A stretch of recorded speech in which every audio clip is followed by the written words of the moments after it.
మహారాష్ట్రలోని బీడ్ గ్రామానికి చెందిన దాదా సాహెబ్ భగత్ 1994లో పేద కుటుంబంలో జన్మించాడు.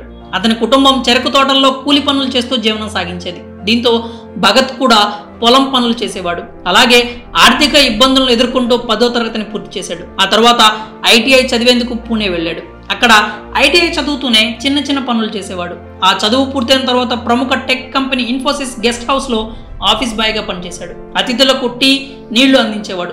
భగత్ 9000కు ఈ ఉద్యోగంలో చేరాడు. అయితే జీవితంలో ఏదైనా సాధించాలని తన ఆలోచనను మాత్రం వదులుకోలేదు. పగలు ప్యూన్గా పనిచేసిన తర్వాత రాత్రిపూట యానిమేషన్ నేర్చుకునేందుకు శిక్షణా కేంద్రానికి వెళ్ళేవాడు. అలా యానిమేషన్ కోర్స్ పూర్తి చేసి ముంబైలోని ఓ యానిమేషన్ కంపెనీలో జాబ్ తెచ్చుకున్నాడు. ఆ తర్వాత హైదరాబాద్లో ఉద్యోగం వచ్చింది. అక్కడ ఉద్యోగంతో పాటు C++, పైథాన్లో కోర్సు చేశాడు. డిజైన్, గ్రాఫిక్స్ కంపెనీలో పనిచేస్తున్నప్పుడు టెంప్లెట్ల లైబ్రరీలో పనిచేయడం గొప్ప అవకాశం అని గుర్తించాడు. అతను ఆన్లైన్లో డిజైన్ టెంప్లెట్లను అమ్మడం ప్రారంభించాడు.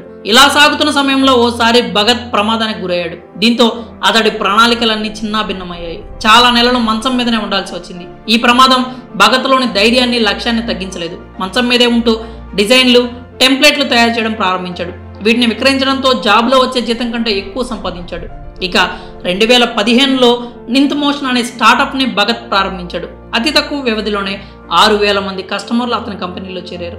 ఇక లాక్డౌన్ సమయంలో తన గ్రామానికి వెళ్ళిపోవాల్సి వచ్చింది. గ్రామంలోని గోశాలలో టెంపరీ ఆఫీస్ను ఏర్పాటు చేశాడు. అతను క్యాన్వా మాదిరిగానే సులభమైన డిజైనింగ్ సాఫ్ట్వేర్ను సృష్టించాడు. అలా ఒకప్పుడు 9000కు పనిచేసిన భగత్ నేడు కోట్ల టర్నోవర్ చేసే కంపెనీని స్థాపించాడు. 26 సెప్టెంబర్ 2020 మన్ కీ బాత్ కార్యక్రమంలో ప్రధాని మోదీ కూడా భగత్ పనిని, అంకిత భావాన్ని ప్రశంసించారు. చిన్న సమస్యకే మానసిక ఒత్తిడికి గురయ్యే యువత భగత్ను ఆదర్శంగా తీసుకోవాలి. మరి ఆఫీస్ బాయ్ నుంచి ఆఫీస్కే బాస్కే ఎదిగిన దాదా సాహెబ్ భగత్ సక్సెస్ స్టోరీపై మీ అభిప్రాయాలు ఏంటో కామెంట్స్ రూపంలో తెలియజేయండి.